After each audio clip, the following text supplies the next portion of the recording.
into another edition of the Talkin Solutions podcast. And in this episode, I am joined by the founder and managing director of Cottonwood VC, Mr. Dave Blivin, joining us. And Dave, thanks so much for coming on the show. It's a pleasure to have you on here.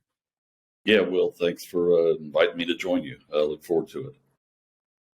Yeah, and Dave, go ahead and just kind of start us off, if you will, with what exactly Cottonwood VC does and why it's such a great solution for what y'all are doing. Yeah, so Cottonwood, just quickly, my background, I got involved in the venture business in Research Triangle Park, North Carolina. We did early stage kind of IT-focused investments in the region. And I sold that and moved here to Santa Fe. My wife is from here, so she wanted to get closer to her family. But also what's here is two national labs and regionally billions in research between Texas, Colorado, Arizona, Utah, Oklahoma, and up in Colorado, you got National Renewable Energy Lab. And so, my passion really has always been around sort of early stage, founding stage, helping entrepreneurs get their companies started. And in this region in particular, we're really focused on the hard sciences. We're focused on chemistry and materials, energy, robotics, even health sciences. So we look for technologies often at the labs or just recently left the university setting, or in some cases even licensing or helping an entrepreneur license technology out of university setting to help fund that first prototype or that first proof of concept. So in some cases that might exist, and then we're funding the next generation. In some cases, we're helping demonstrate from the very beginning the promise of the technology. And so we focus on these, what I call off-the-curve innovations. We look for an approach to solving a problem, again, kind of hard science related, that comes at the problem in a whole new way. There's no prior art, as they would describe it in the patent world. So virtually no prior art. No one's really done this before. But someone had an epiphany about, hey, maybe this would work, if you will. And generally in our due diligence, we hear quite often, oh, that won't work. And surprising to me, even 100% of the times it has worked. And so I always thought I was taking a lot of technology risk, getting involved in these kind of off-the-curve, disruptive ideas, even before a proof of concept or prototype might be built. But what I've learned over time is not really the technology risk. The people who come up with these ideas have been in their careers for decades. It's really grounded in terms of the ideas that they have. And the challenge is less about the technology risk, if you will. It's more about what I call market entry risk, which is the ability to continue to raise capital and advance the progress of the company towards commercialization. Interesting. Yeah. You mentioned a few things I got questions about, so that's why we're doing this show, right? And so, Dave, on top of that, one thing that first and foremost, just to kind of go back to your background a little bit and what you were doing and why DeepTech and things of that nature as well. What is it about these kind of off-the-curve technologies that you talked about in the DeepTech that really kind of fascinates you and got you more interested to open up Cottonwood VC and focus on these DeepTechs instead of kind of focusing on, what is kind of I guess mainstream, for lack of a better word, with a lot of like SaaS products and consumer facing? Yeah, so I've always been, even when I was doing the venture investing in the Southeast, it was at the early days of the internet. And so even then you could get patents on software, kind of new business models enabled by the internet. So I've always liked investing where there was a bit of protection on the idea, because especially when you're in what I'll call these out-of-resourced areas. So what we focus on is Cottonwood, and I think where we have unique expertise is starting in the Southeast, now in the Southwest. We also have an office in Europe and a partner there. And these are all regions that are rich in innovation, but what I'll call poor in many of the other resources that you need to be successful. Predominantly the ability to raise capital. There's very little resident capital in these regions to help support the companies. Quite often there's a lack of experienced management that's had a history of starting and exiting companies. And quite often the customers aren't here. So what is here is disruptive innovation, which I've been able to identify repeatedly over, Cottonwood. We're into like year 12, and consistently 2 or 3 new investments a year, all in this kind of disruptive area. But when you're in these regions, in particular, it's hard to win the races that are largely based on just how fast can you go. And so if you're in California, with these SaaS ideas and a few other pockets of venture and experience management, you can take an idea and you can ramp it up pretty quickly. And so I think, what you hear quite often is it's low cap, if you will, is sort of the buzzword for software.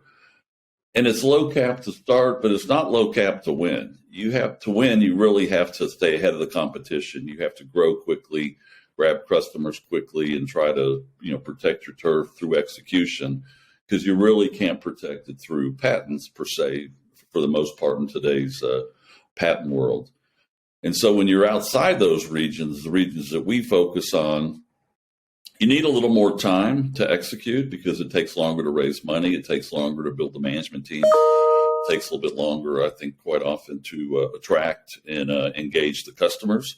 And so by having these sort of disruptive ideas with strong patent protection, you still have to execute, but you feel like you've got a protected turf to start with, and that you can be methodical and thoughtful and not just try to raise as much money as you can as fast as you can and try to stay ahead of the next guy, because you got something that can't be duplicated in a boot camp over the weekend and can't be just ramped up through people. You really have to be able to prove the technology works, and that actually does take time.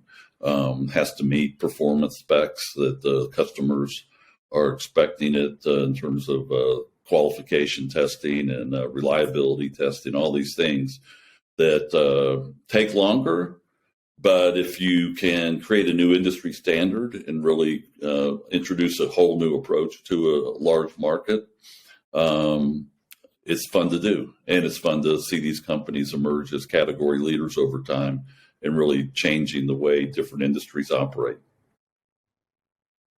Yeah, absolutely. So within that, you mentioned earlier a little bit as well that the biggest risk wasn't the technology itself, the deep tech, kind of like what you thought. It was kind of market entry and things of that nature. And then, you just kind of got done explaining a little bit about being methodical in these processes, and that these, you had mentioned too that the people founding these companies tend to be more seasoned professionals, if you will, within their industry and their expertise as well. So I was wondering then if you could just expand a little bit more on like, what are some of those hard key challenges that you and the team really face to kind of help these companies kind of get through, that are kind of significantly different than those consumer facing ones, where it's, hey, let's raise a lot of money, but for you guys, it's being methodical and maybe being more thoughtful in the choices that you're kind of taking within the key decisions that kind of pop up.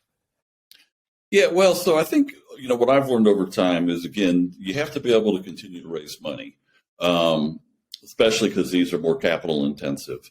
And the key to that is proving that the technology has promise and a commercial pathway. But equally important, probably maybe even more important, is you got to get a business person on the team early. And so there's a tendency, because these are all hard tech kinds of companies, they're generally started by PhD scientists in whatever discipline might be relevant to the technology. And they know how to build the products. As I mentioned, the technology risk is a lot less than I thought it would be, and really hasn't emerged as the primary risk. And so by getting a business person in early, though, it gives you the ability to continue to raise capital, because the next rounds of capital want to know who's going to run the company. And it's generally not the PhD scientists that they're looking. I mean, it can be, every situation's different, but I would say on average, you need to have business people on the team early we'll open doors to the customers, for example. And almost every one of our companies' next rounds of funding has come from the corporate venture community. So, you open the doors to the customers. They don't want to buy it yet because it's still got a fair amount of technology risk, but they do want to support it because they can see the impact on their business over time if the technology does work. And pretty much every large corporation today has a venture group. partly because, to your earlier point, the venture community is largely shifted to software. But if you're a real product company, you still need new ideas to improve and introduce new capabilities into the market. And most large corporations have reduced their own internal research and development. So they're much more than they ever have been dependent on external sources of innovation. So we can help open those doors, but they ultimately want to talk to the company. So they'll go through the technical diligence, and you got the technical people there. And so that always goes pretty well. But then how do you transition the conversation to a business relationship? And we can help with that, but we're not at the company full time. So we really can't close the deal. You need somebody there that's full time that they are counting on to help execute, whether it's corporate venture or whether it's another venture firm. You need those business people on the team early. And there's a tendency, I've heard people say, well, why have a business person on the team when you don't have anything to sell yet? Because the product's still in development. But you do have something to sell. You have something to sell, which is the market impact of this technology. And you have to continue to raise money. And the technical people themselves generally can't do that all by themselves. So getting that business person on early has been a key to success for us. Yeah, really kind of helping them aid on that, kind of allow them to kind of think of it more as a business immediately instead of just kind of that product perspective then for what you will. So right. I think that's a really interesting. Let me just, before you jump to the next question, one of the quick points that I think is relevant here, because the question is always, well, how do you do that? Because, and so the general model you see even on software, even in California, is initial rounds are funded with, say, 250 or 500,000 under this kind of capital light kind of approach. And so with software with 250 or 500,000, you can throw up a website and you can start to show functionality. For a hard tech deal, you really can't get very far with 250 or 500,000. And more importantly, you really can't recruit a key business person to the team with only 250 or 500,000.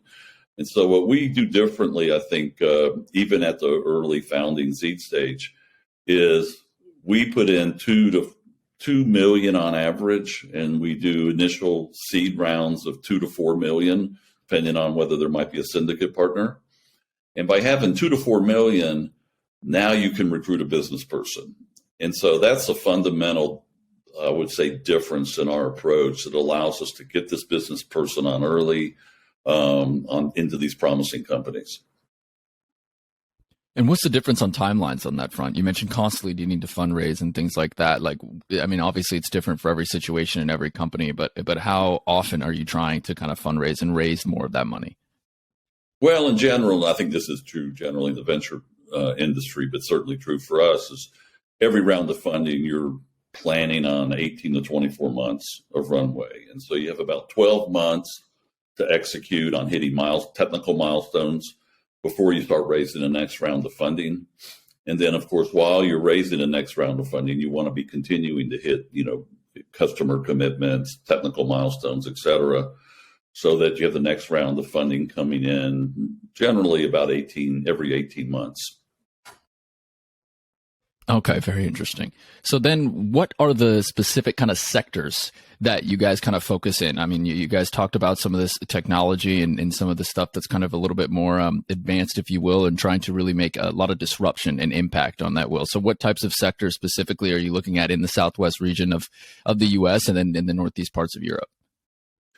Yeah, well, so we're pretty much technology and industry agnostic. And so what I found through my career is you can kind of focus on 2 out of 3 things. You can either be industry focused, geography focused, or stage focused. And so we focus on stage and geography and not industry. And so, and especially again, when you get into some of the regions that we're in, there's not enough depth in just one industry. We could say we were only going to do automotive or we're only going to do energy. There wouldn't be enough ideas that fit our profile of this kind of disruptive, never been done, big impact. And so we have investments across health sciences in the genomics area. We have investments in advanced materials, have investments in energy, have investments in robotics, as I mentioned. We have some investments in photonics, semiconductor And so it's just unpredictable somewhat what idea is we're going to be introduced to next that's going to kind of really pique our interest in terms of, hey, this could really be something, right? And it could really change an industry. And so, like I said, like a lot of funds, they might do a deal a month on average. We're going to do 1 or 2 new deals a year. We're going to support the companies we're in, so we might do more rounds of funding than that because there's follow-on rounds, et cetera. But in terms of new investments, it's going to be, it's averaged basically 2 a year for the last 12 years. And that's even with Europe included in the kind of sourcing. So maybe 2.5 now with Europe, maybe 3, but it's not going to be more than that. So because of that, and this is being opportunistic across all industries. So it's just these kind of needles in a haystack that we stumble across, or people bring to us, that pique our interest, that have significant impact, a unique approach at the right stage, kind of early, where we can help kind of get it to that next prototype or market introduction stage. And so because of that, we really can't focus on one industry, I guess is the main point. We kind of learn as we go, and we do a lot of diligence on these ideas, predominantly with the potential customers. So we have an extensive network with the corporate community. And so they know the technology because they see a lot more than we do. And so when we bring them something that's truly off the curve, they're like, hey, if that would work, that would really be impactful. We don't think it'll work, but we're open to learning more. And they know the market opportunity. And then we do a lot of the diligence around business models and market entry strategy. And again, helping build the team to really be able to execute on the opportunity, and particularly by adding a business person or two that can really translate the technology into, a customer presentation. What's the value add? What's the return on investment kind of thing from their side of the table. Right. Well, that's got to be a little bit exciting, right? Keep you all on your toes with all these opportunities and whatnot from different sectors and industries. I mean, I would imagine you probably come up with something new kind of every year that is kind of like, wow, that's really interesting. I wouldn't have thought of that. Yeah. I mean, if we went through the whole portfolio, it's just really fascinating to me, the ideas that we get a chance to support and the impact that several of them are already having. We have a company in hydrogen. It's very unique, came out of San Diego National Lab. Hydrogen is it's an industry that's getting a lot of attention from an ESG standpoint on reducing carbon footprint. And they're becoming very well known internationally, making an impact. Both, of course, they're based here in New Mexico, so impact in New Mexico, but really internationally, ultimately.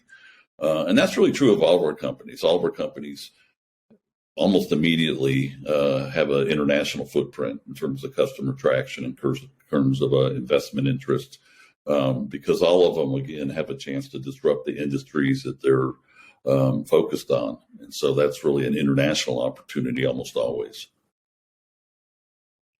Yeah. And what's kind of the time life cycle, if you will? Because you mentioned kind of taking it through about maybe 2.5, 3 investments a year now, potentially with Europe on that front. How long is that process where you're kind of going through and you're kind of analyzing the company, looking at the founders and seeing if this is something that you want to indeed invest in? So the investment process, I mean, one of the good things to some extent with the regions that we're in is we really have no one doing this sort of founding stage hard tech investing. So we can take our time and build a relationship with the founders, come to a common understanding of what is the market opportunity, what's the best way to approach it, what's the best use of funds, how much money is needed to get to the critical milestones. And so I'm not sure we've ever had a competitive term sheet, maybe once or twice. So almost always it's just sort of a negotiated term sheet where we build a relationship with the founders and they have trust in us and we have trust in them.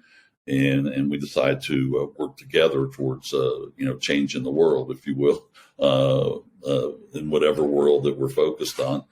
And so I would say on average, it's probably somewhere between 3 to 6 months. It can be 3 months if it's kind of very organized and they know what they're doing. If we don't have to build a syndicate, sometimes that takes longer if you're trying to raise, if you feel like the right number is more than 2 million to get to the key milestones, we might have to recruit some other investors to join us. So that could take a little bit longer. So typically not more than 6 months, typically not less than 3 months. Okay. So that's about kind of aligned with what I was thinking in my head on that front. Dave, I'd love to know as well, when you're dealing with all this impact and this tech that's going to have like a really, I don't want to call it, well, it's going to be much more kind of significant than somebody creating a SaaS product potentially, you know what I mean? But what is that kind of outlook in terms of what you see and what that company sees? You mentioned a lot with the hydrogen and energy transition, right? We're seeing lots of that, and it's going to be tremendously impactful in the future, especially as we kind of go more green. What's your time horizon on it? So I know I just asked about the investment, but then when you're looking at the solution and when that's really going to get impactful, is it 10 years, 20 years, 35? Well, I mean, ultimately, it is decades because if you're changing industry, you're going to be building market share over time as you get more and more customer adoption. Initially, it's probably more in the, say, 5 to 6 year time frame in terms of, because we're getting involved so early at the first prototype stage, at the first proof of concept stage, raising the next round, doing the next generation. And even when you get it working and it's ready for commercial adoption, there's still a qualification and testing process that can take up to 12 months. And then you also have to be able to scale the technology. So it's not just that you can produce, one that works. You got to produce thousands that works, or 10,000 that work. If you're really going to change an industry, you got to be able to produce at a volume that's relevant to the size of the industry. And so getting to those volumes is more, I would say, 7 to 8 years, maybe even a little bit longer. And so, the exit horizon is a lot longer, probably than for a SaaS type of product or software type of product. What I'm also seeing consistently, when I first got into the venture business back in the 90s, you did have corporations more willing to buy technology relatively early, and then want to have a kind of proprietary edge, if you will, bring it in-house, finish it, incorporate it into their product portfolio. I don't see that really happening anymore. Almost always now the corporations have learned over time, I think, that doing that's not as easy as they think, and they've learned to just kind of keep it separate and support the founding team. And that's why they all have these venture groups, so they can support them without owning them. And so and also, as I mentioned earlier, they've reduced their internal resources for kind of product development and research and development. So what I'm generally seeing is, if you're going to be, you end up, generally, this has always been true, you kind of have two paths to liquidity. One is an acquisition by a larger company, or one might be a public offering of the company. And what I'm seeing now, more than almost across the whole portfolio, regardless of industry, regardless of how disruptive the technology is corporations don't want to buy companies until they're what I'll call accretive, which means the technology risk is gone, revenues are ramping, the company is profitable. So they're not, if you will, they're not having to absorb a negative burn rate. They want to absorb a profitable organization that's already in the market, it's already scaled to a certain level, already has customers, technology risk is largely gone, scaling risk is gone. And now, if they do want to own it, they can just essentially keep it separate, but support it with more resources and support it with their network of customers. So what that means from a practical standpoint as an investor means that the exit horizons are much longer. Whether you're going to have to go public, because to go public, you got to be at probably 100 million in revenues or more, or to even be acquired today, you got to be in that range, 50 maybe. We're just not seeing these acquisitions occur until there's a certain level of scaling, a certain level of profitability. Yeah, and how do you think that kind of affects that early stage company and that startup who's kind of building its way up on that front? Do you think that by doing it in this newer model that's kind of evolved is going to be much more effective than it has been in the past? Or do you think that it's obviously kind of yet to be determined? Or where do your kind of thoughts lie within that kind of new evolution that we've seen over the course of your professional experience? Well, I do think, one of the benefits is the technology is more likely to actually get into the market. I mean, I think what you saw in a lot of cases is corporations would buy these technologies and then they would just sort of disappear within the corporation because there'd be competitive forces about not invented here. And so some people could see the strategic value, but then it got to execution phase. A lot of times it just ran into what were the corporate priorities. And, since it's early in its revenue or even pre-revenue, it would sort of lose out to other investments internally over time that really were closer to market or revenue generating. And so you saw a lot of technologies get acquired that never got to market. I see that a lot with the universities. They'll license out, or even the national labs, they'll license these technologies out and they just sort of disappear and never really get into a product, never really get into a market in any meaningful way. So I do think in these cases where they're independent, where they can stay independent, where they can really develop the technology and take it to market and maybe even get acquired, but still stay somewhat independent. Certainly if they go public and they're a standalone corporation, I think the impact of these technologies can, to your point, have a 20, 30, 50-year evolution versus disappearing into sort of a bigger corporation and maybe getting lost with other priorities. Right. Yeah. You don't want to see some of these technologies go to waste, right? I mean, you want to see some of them actually get implemented and start working on these products. So, I think that part is going to be kind of essential as we move forward with it as well. And Dave, obviously, my show is a lot on impact, right? Like from a perspective, it's going to change society for good, if you will. Obviously, that can be subjective, but that's kind of the messaging on my show on that front. So we've talked a little bit about some of the sectors and investments that you got, but I'd love to hear more about maybe some of the impactful stuff. For example, the company doing the fantastic work within hydrogen and the energy kind of transition there. So, I mean, I would imagine in DeepTech, especially if they're stemming a lot from universities and people of that nature, you probably see a lot of these really cool technologies that could potentially like really change the world and society for better. Well, and the truth is, every one of these companies, I mean, I used to hear people talk about double bottom line, triple bottom line, or whatever in terms of social good plus return. You're going to have a big impact if you have a successful company, right? So if you start out focused on the social return and you don't focus on creating a successful company, I've seen a lot of interesting investments that never really had an impact because they never became a big successful company.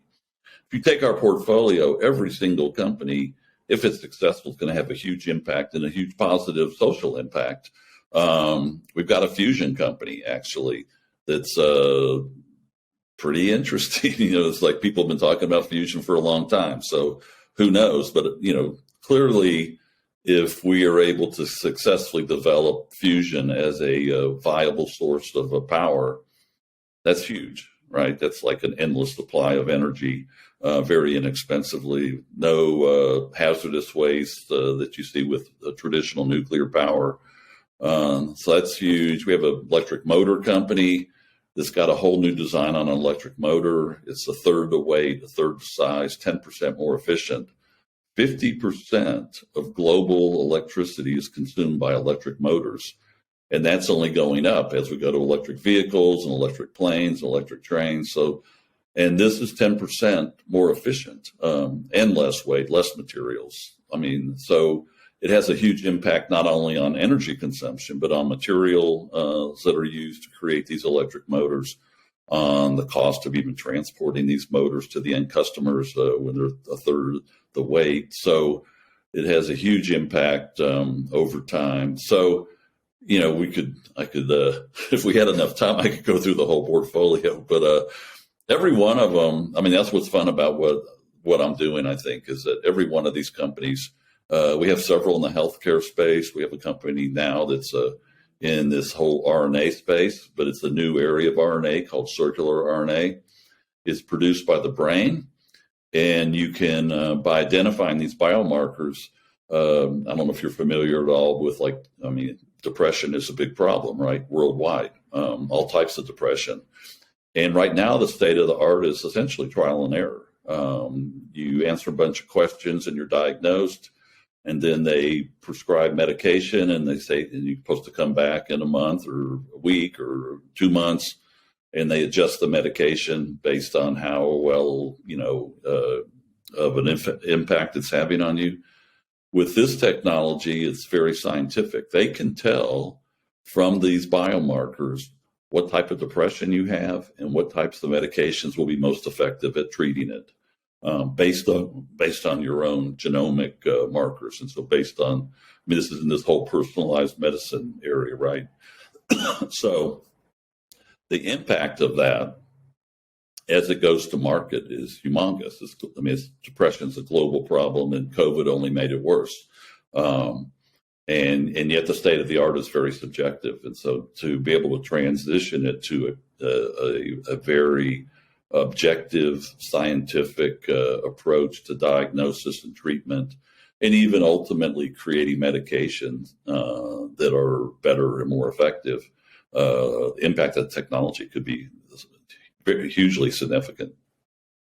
Oh my goodness. Yeah. Even just the top of my head, when I kind of think of that chain reaction, if you can go through and have much more effective methods of treatment for depression, right, you might reduce, suicide rates, for example, right? You might reduce, here in the US, we have the issue with, prescription drugs. Maybe you reduce that, right? Because people take that when they're depressed. So that's incredibly impactful. And really, so it just will diagnose the exact kind of depression that you have, and then have the recommendations for what type of medication or anything you might need to take, just based on the biomarkers that's set up. Yeah, no, it's no really quizzes involved or anything. It's right here in New Mexico, of all places. But the Vetter, so global expert in this area and one of the pioneers in this space. So we're really fortunate to have been introduced to him, and company is, I think, going to be a really exciting company in the future. Yeah, that's remarkable. Dave, I'd love to, because I think and a big reason why I wanted to have you on this show is because you are a little bit more unique in that space of the deep tech and some of these more long-term solutions and whatnot, and things that are really, really getting after it, and a bit of a challenge on that front. So I'd love for you to maybe share some other ways that people can kind of learn more about kind of the deep tech space, and or be, shout out to some companies or something that you think people should be following and things of that nature as well, because I know it's an area of interest for a lot of people, but I do think it's kind of, another level of kind of studying that you need to do to really kind of fully understand the space and what these people are trying to get after and solve for. So any recommendations for people out there listening that would want to learn more? Well, you can always go to our website, and you'll see several companies that I haven't mentioned that I think are pretty interesting.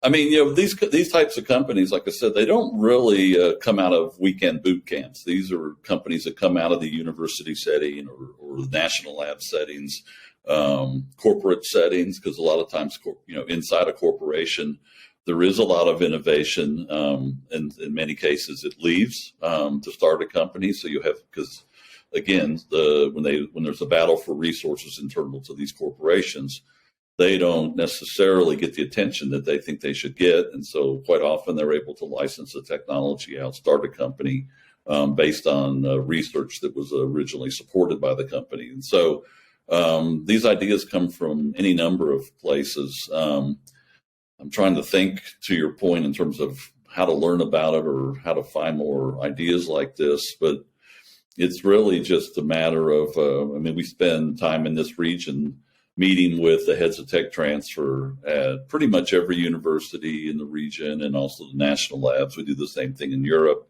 meeting with a number of the research universities in the Netherlands and Germany and France and Belgium, as well as their several centers of excellence. So it's something that is a little bit unpredictable, but by being in the market and we've built a brand, of course, in terms of in the regions that we're focused on. So people know Cottonwood. They know we make these kind of investments. So quite often they find us. In some cases, we find them. or get introduced to them through a mutual relationship, something like that. Yeah. Any plans for expansion in the future, either near or long term out, in terms of different regions that you want to focus on? Well, that's interesting. I mean, we held a conference back in May called Crossing the Cactus, and the idea is kind of a metaphor for the fact that you have crossing the chasm. Many people that are involved in the venture or startup community are familiar with the term crossing the chasm. And Crossing the Chasm, Jeffrey Moore wrote that book. He actually came and spoke at our event. But it's more about how do you go from a first customer to a mass market. And, what we focused on with Crossing the Cactus is what I call the chasm before the chasm. How do you get the idea to a first product? Then you can worry about crossing the chasm. So how do you find these ideas? How do you support them? And again, especially when the cactus analogy was also an analogy for when you're not in Silicon Valley or you're not in Boston, when you're in areas of the country or areas of the world that are not blessed with billions of dollars of venture capital. How do you, even if you find these ideas, how do you support them in a way that they can be successful and create jobs in your region from an economic development standpoint? If you're the governor of Nebraska, you want to see jobs created in Nebraska based on the innovation that's occurring at the University of Nebraska, or if you're University of New Mexico, of course, here, same thing. And so people want to identify these ideas and they want to create jobs from them, but they don't often know how to do it. And so we talked quite a bit at the conference. We had corporate investors that see companies from Silicon Valley, but they also make investments in companies in New Mexico or Iowa, contrasting kind of the approaches that work. And one of the benefits when you're in these out of market regions, as you do build management teams, you can sustain those teams a little more easily because there's not an opportunity even to jump to the next hot deal because there's not that many hot deals like there might be in California, right? So you can really build teams, you can really execute on a plan as you raise capital. You can be a little bit more. You don't have to just spend it quickly to grow quickly. You can be, I think, a little bit more thoughtful and strategic about how you spend the money you raise. So all of that, I think, helps in terms of expanding. I think the need for what we're doing is international, really. There's so many areas of the world that have disruptive ideas. Pretty much every country, every state has these research universities and research centers of excellence, and they do create these disruptive ideas, but they often go undiscovered or they often go licensed to a big corporation and they disappear.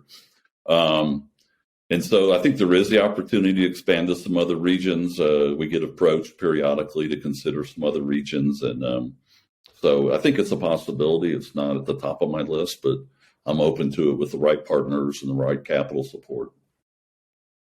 Fantastic. Yeah. I mean, you made a lot of great points actually about some of the pros of, focusing on these regions that don't have all that money flowing through, right? And the building team is, to me, sounds like a huge pro for you guys because that's what you guys focus on is kind of that business, get that business person or two in there, provide that operational support and kind of give that long-term strategic outlook from a business setting.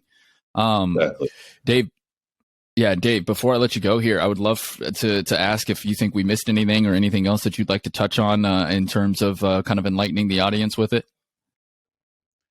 Well, the thing I would just follow up on what I was talking about, this crossing the cactus. What I find and what I found, because I did this in the Southeast and I'm doing it here in the Southwest and we're doing it in Northern Europe. And there's always, when you start a fund, it's kind of like throwing a party. You can send out a lot of invitations, but you don't really know who's going to show up until the night of the party. And either everybody shows up or nobody shows up. It's a little bit the same way when you start a fund. I mean, you can have a focus and you can have a thought about the kinds of ideas that you might find and whether or not you can find enough good ideas to support investment thesis. And what I have found, as I mentioned, is all three of these regions, we've been able to find these really disruptive ideas. And they're ideas that I would say most of our companies might not even exist if it wasn't for us being here and partnering with them and providing the initial capital to get them started. And so, I think in terms of any state or any country, putting some thought in. I mean, there's a tendency to just say, we'll just do what Silicon Valley does. Well, you're not Silicon Valley, so you don't have billions of dollars.